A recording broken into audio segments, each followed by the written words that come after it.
So we started to discuss the Quran. Now, I didn't know much about it at the time, other than the basics. It was the holy text of Islam and so on and so forth. And looking into the Quran, I find that it's not a book. It's a series of verses.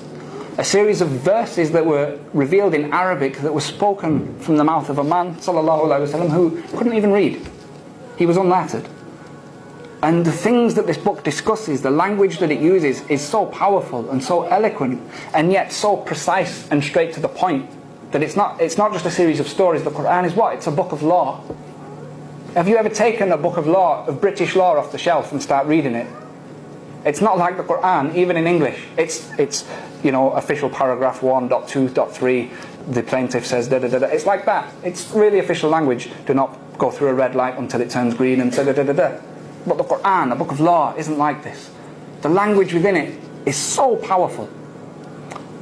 And this book is revealed at a time when the Arabic language itself was pretty much at its apex. There were, as we know, there were poets in Mecca and Medina at the time who could speak the most eloquent Arabic, tell the most fantastic stories. And one of the signs that the Quraysh used to try and show that they were number one was that they had the best poets.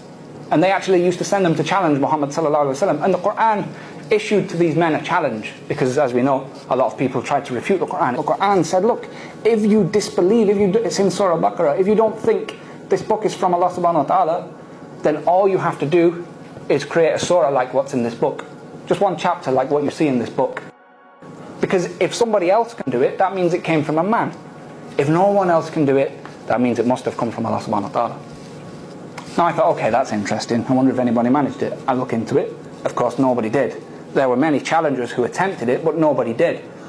That was back then. How about more recently? And so if any of the brothers are familiar with Orientalism and some of the movements that took place when the British Empire and some of the colonial powers went into the Muslim world, what they tried to do was to cut the Muslims' relationship with the Quran. And the way they tried to do this was to meet this challenge, to disprove the Quran. So there are entire institutes that were set up to refute the language of the Quran and imitate it.